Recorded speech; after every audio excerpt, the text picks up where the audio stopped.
Hey guys, this is a bonus video today. Don't have much going on, so I'm going to do another one. The next topic I'm going to talk about is Matthew chapter 15, verses 6 through 10. And yeah, I got my Bible in front of me. So, one of the things I watched this weekend was a documentary on YouTube called Strictly Kosher. Now, I am learning to be Torah observant journey. I don't think anybody is ever 100% on point with everything.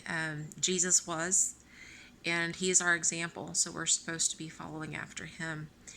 But one of the things that I think kept me for a long time from following Torah was this Protestant idea that we have that, oh, you can't follow the Torah. Oh my gosh, it's horrible. It's the law of sin and death. Okay, guys, the law of sin and death is that sin equals death. It's like math, okay? The wages of sin, what you earn when you sin, is death. What is sin? Sin is breaking God's law, okay? Where do you find God's law? In his scriptures, okay? So what are we supposed to do? We're supposed to study to show ourselves approved, rightly dividing the word of God. All right. So when I was watching this video, I kind of recognized finally what really stopped me for a long time about following Torah, is that it was impossible, that I just couldn't do it. It was this horrible burden. And it's not. Jesus says, "My yoke is easy, my burden is light, for I am meek and lowly of heart, I believe." He's not snobby. It's not a popularity contest, okay? And we need to get back to that. They were showing how they kept Sabbath or Shabbat. The way this show on YouTube was shot in Manchester, England. So their pronunciations are a little weird, but they had such weird rules, like you can't turn on a light switch because that's kindling a fire, and they couldn't open and close the fridge if they forgot to take down the light switch because the light came off and on. And where they get all of this is you're not supposed to be doing servile work that you get paid for on the Sabbath. Now, what I want to ask all those Sabbath-keeping men out there, especially the ones that are actually like Jews, does your wife still have to breastfeed on the Sabbath? Does your wife still have to change diapers and wipe butt on the Sabbath? That's work. I have 6 children. Breastfeeding doesn't stop. You can't just nope, not going to do it today. Kids like to eat. People don't stop pooping just because it's the Sabbath. Wiping babies' bottoms is work. So, growing up, my dad took Sundays off once he got home from church. My mom didn't. She always put on the full pot roast meal and all of this. So we see this culture thing kind of springing up about it's really weird traditions and rules that they've built up. They can't turn off and on the light switch. They have to cook everything beforehand. They can't put a teapot on the stove to boil. So if they don't plug their electric tea kettle in, they can't have tea that day. You can't use hot water out of your tap on your sink because somewhere a fire gets kindled in your water heater. It's impossible. Where do you draw the line? And see, that's the thing. Jesus said his burden is easy, or his yoke is easy and his burden is light. You are allowed to lift food to your mouth on Sabbath. What it's talking about, not kindling a fire, is building a fire. I grew up on wood heat. It's a lot of work to split wood, to carry wood inside, to clean out your fireplace, to lay a fire, and then get it going. Even with matches and lighters, it's a lot of work. That's what it's talking about. It's not talking about turning on a light switch. All right? Man was not made for the Sabbath. The Sabbath was made for man to take a day off.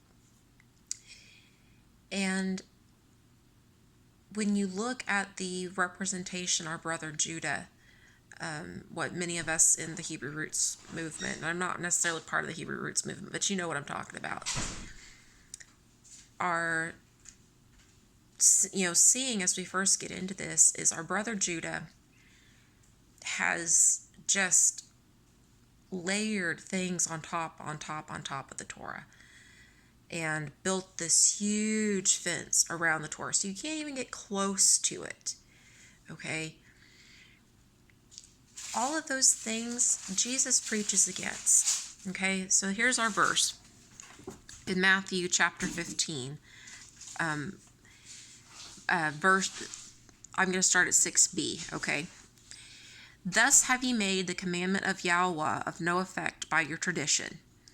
You hypocrites! Well did Yeshayahu prophesy of you, saying, This people draws near to me, unto me with their mouth, and honors me with their lips, but their heart is far from me. But in vain do they worship me, teaching for doctrines the commandments of men. Okay, and I'm going to skip down to verse 20. Actually, yeah, you guys need to read from 10 to 20. It lists what defiles a man. And let's see here.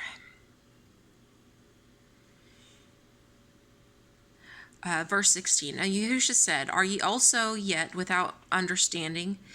Do not ye yet understand that whatsoever enters in at the mouth goes into the belly and is cast out into the draught or draft? But those things which proceed out of the mouth come forth from the heart, and they defile the man. For out of the heart proceeds evil thoughts, murders, adulteries, fornications, thefts, false witness, blasphemies.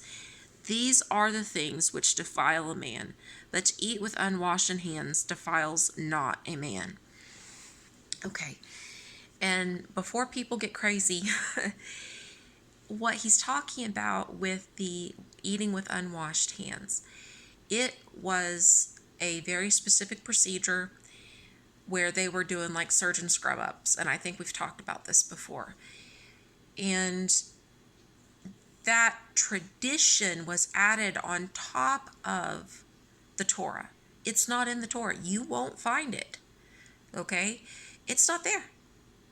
You do have this idea of cleanliness being observed. Okay? Of if you've touched something unclean, you need to wash your hands and wash your clothes and don't contaminate those people around you. And what God was laying out was the rules for containing contaminants and diseases. Having a microbiology background when I was in school, that is something that I really picked up on right away. God was, it's like hazmat training for people living in the wilderness. It wasn't meant to be added to. It was, if somebody's sick and you're around them, don't spread it to the rest of the village. Wash your hands and wash your clothes.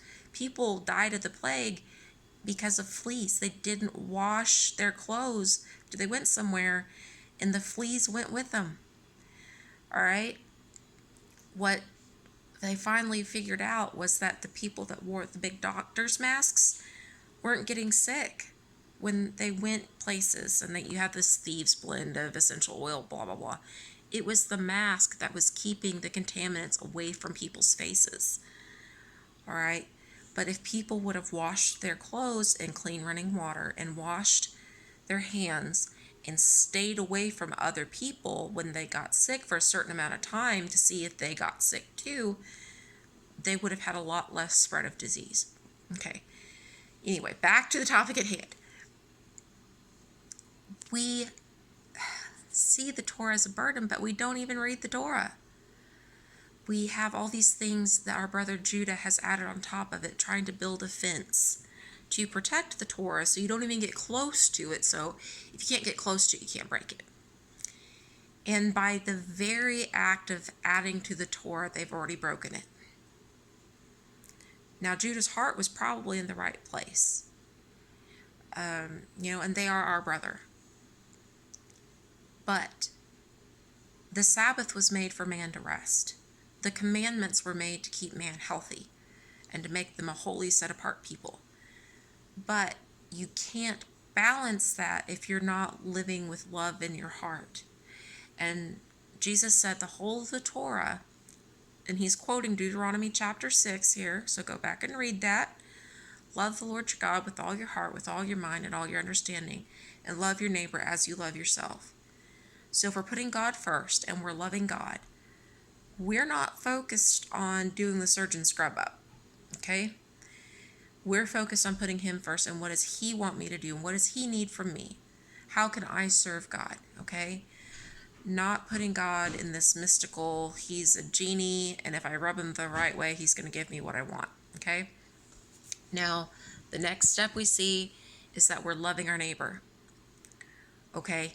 And if we're loving our neighbor, we're going to treat him right. We're not going to bind him in contracts and chains and shackles of contracts and trying to screw him out of his money and all this stuff. We're going to take care of things that impact our neighbor. But we also have to love ourselves.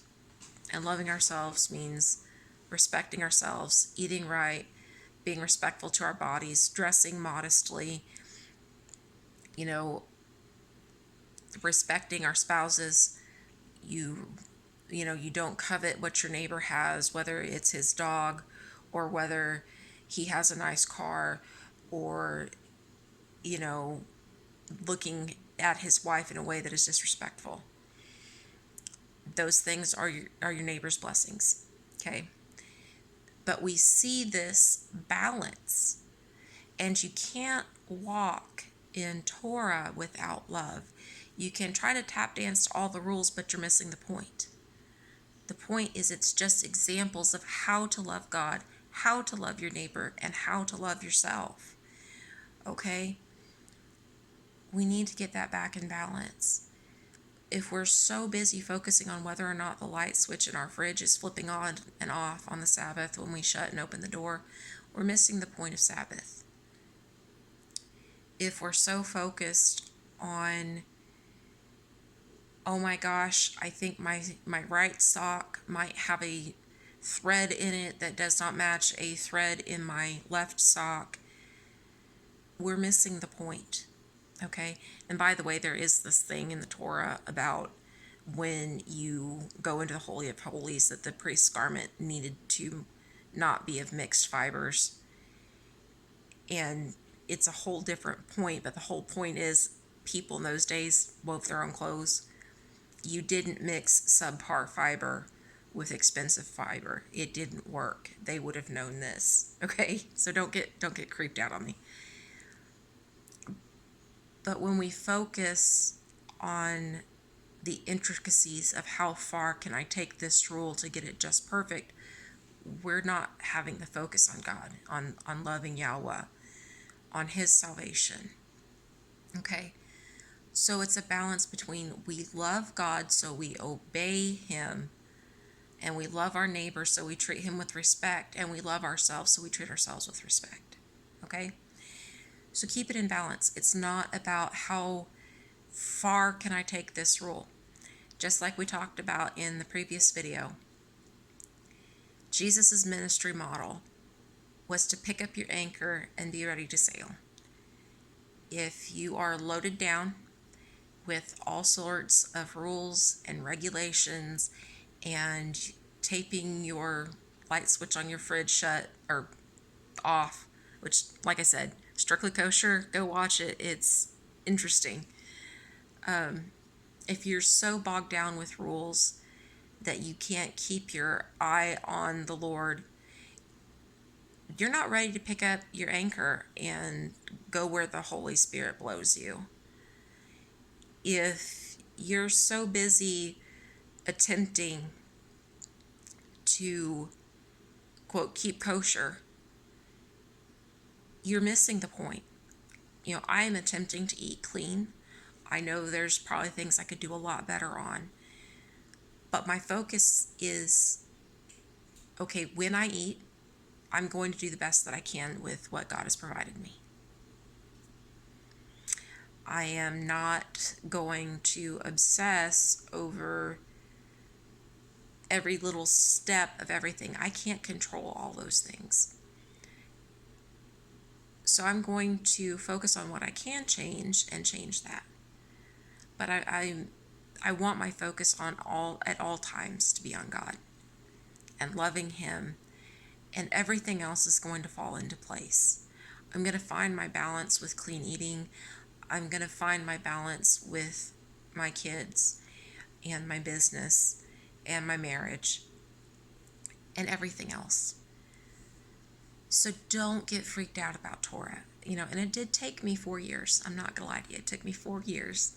And I finally just sat down and read it. And I was like, this isn't a big deal. It's really not. It's things, basic things like don't eat pork. Pigs are garbage disposals. We don't eat things that eat poop.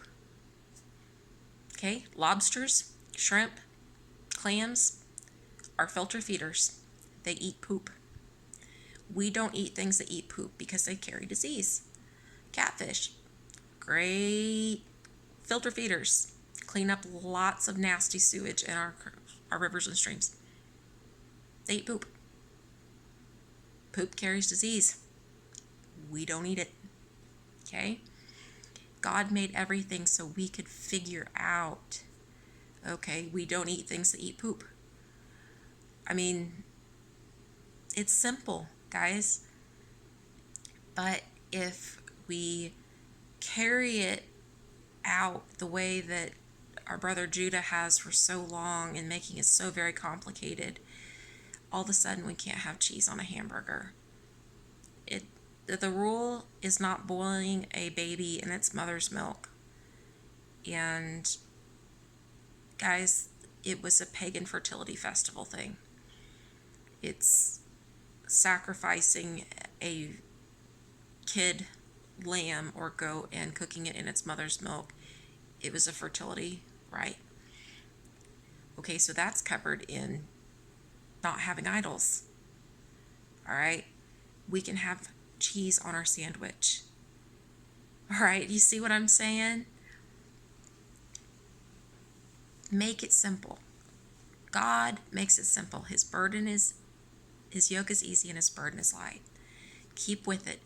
Just break it out and read it. It's really not complicated, okay? So keep it simple. Keep God in the focus and not tap dancing around all the rules. This one's gotten a little bit longer than I intended, but that's okay. Hope you guys are having a good day out there. And I feel like I need to say this maybe for somebody. Forgive yourself, okay? You're going to mess up. Nobody's perfect. It's not about the rules. It's about the condition of your heart. And just pick yourself up. Get back on track. Forgive yourself because you're supposed to love yourself too. And if you're loving the rules first, you're not loving yourself. So love God first. Love your neighbor second. Love yourself third. But you've got to do all three. Okay? Much love and many blessings out there, guys. Bye-bye.